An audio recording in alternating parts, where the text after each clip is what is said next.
আসসালামু আলাইকুম। বাংলাদেশ বেতার রংপুর স্থানীয় খবরে আমন্ত্রণ জানাচ্ছি শফিউল হারুন।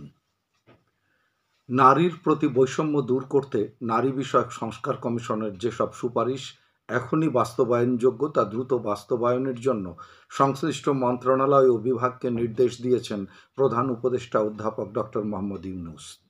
গতকাল রাজধানীর রাষ্ট্রীয় অতিথি ভবন যমুনায় নারী বিষয়ক সংস্কার কমিশনের প্রতিবেদন গ্রহণের পর এই নির্দেশনা প্রদান করেন প্রধান উপদেষ্টা। তিনি বলেন, এটা শুধু নারীদের বিষয় নয়, সার্বিক বিষয়। এই প্রতিবেদন ছাপিয়ে বিলি করা হবে। এটা পাঠ্য বইয়ের মতো বই আকারে ছাপা হবে, দলিল হিসেবে অফিসে রেখে দিলে হবে না, মানুষের কাছে উন্মুক্ত করে দিতে হবে। নারী বিষয়ক সংস্কার কমিশনের এই প্রস্তাবগুলো জাতীয় ঐকমত্য কমিশনের মাধ্যমে রাজনৈতিক দলগুলোর কাছেও নিয়ে যাওয়া হবে বলে জানান অধ্যাপক ডক্টর মোহাম্মদ ইউনূস। প্রাথমিক শিক্ষার মান উন্নয়নে শিক্ষকদের নিয়ে এক মত বিনিময় সভা গতকাল রংপুরের মিঠাপুকুর উপজেলা পরিষদ মিলনায়তনে অনুষ্ঠিত হয়েছে। প্রাথমিক শিক্ষা অধিদপ্তরের মহাপরিচালক আবু নূর মোহাম্মদ শামসুজ্জামান এতে প্রধান অতিথি ছিলেন। সভায় প্রাথমিক বিদ্যালয়ের শিক্ষকগণ তাঁদের বিদ্যালয়গুলোর সমস্যা সমাধান, উন্নয়ন ও অগ্রগতি তুলে ধরেন।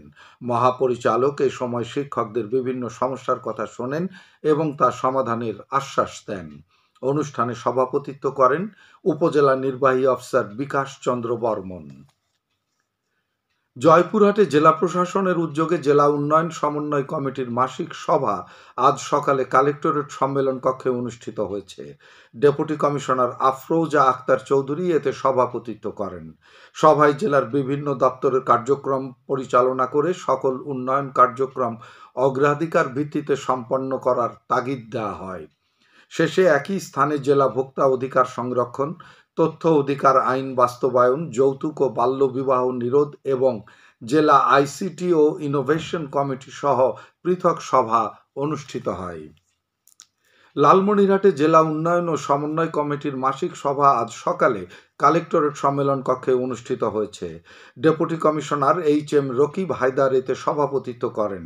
সভায় জেলার অনগ্রসর এলাকাগুলো উন্নয়নের আওতায় আনতে বিভিন্ন পদক্ষেপ গ্রহণ করা হয়। পরে একই স্থানে জেলা আইসিটি বিষয়ক কমিটির সভা অনুষ্ঠিত হয়। তাঁবুবাস কর্মসূচির মাধ্যমে কাব স্কাউট শিশুদের প্রতিভার বিকাশ সাধনের লক্ষ্যে রংপুরের পীরগঞ্জ উপজেলায় আগামী বৃহস্পতিবার থেকে 28শে এপ্রিল পর্যন্ত 5 দিন ব্যাপী চতুর্থ উপজেলা কাব ক্যাম্পুরির আয়োজন করা হয়েছে। ক্যাম্পুরি সুষ্ঠু ও সুন্দরভাবে সম্পন্ন করার লক্ষ্যে গতকাল পীরগঞ্জ উপজেলা পরিষদ সম্মেলন কক্ষে এক প্রস্তুতিমূলক সভা অনুষ্ঠিত হয়। উপজেলা নির্বাহী অফিসার খাদিজা বেগম এতে সভাপতিত্ব করেন।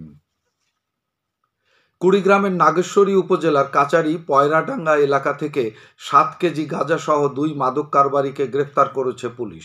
গতকাল দুপুরে গোপন সংবাদের ভিত্তিতে উপজেলার কাচারি পয়রাডাঙ্গা এলাকায় অভিযান চালিয়ে এসব মাদকসহ তাদের গ্রেফতার করা হয়। এ ব্যাপারে তাদের বিরুদ্ধে থানায় মাদকদ্রব্য নিয়ন্ত্রণ আইনে মামলা দায়ের করে আদালতের মাধ্যমে জেল হাজতে প্রেরণ করা হয়েছে। খেলার খবর, কারাতে।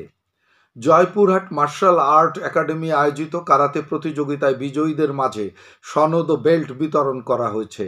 গতকাল একাডেমি কার্যালয়ে এই উপলক্ষে আয়োজিত এই অনুষ্ঠানে প্রধান অতিথি ছিলেন ডেপুটি কমিশনার আফরোজা আক্তার চৌধুরী। শেষে প্রশিক্ষণ প্রাপ্তদের মধ্যে 23 জনকে সনদ ও বেল্ট বিতরণ করা হয়। এদিকে কুড়িগ্রামের রৌমারী উপজেলায় ক্রামতিয়া আদর্শ সিনিয়র ফাজিল মাদ্রাসা মাঠে অনুষ্ঠানরত বৈশাখী কাবাডি টুর্নামেন্টের আজকের খেলায় ইজলামারি কাবাডি দল ও ডাঙ্গুয়াপাড়া কাবাডি দল পরস্পরের মোকাবেলা করবে। গতকালের খেলায় বাউশমারি কাবাডি দল 23-20 পয়েন্টে টালুয়ার চর কাবাডি দলকে পরাজিত করে। সবশেষে আবহাওয়া।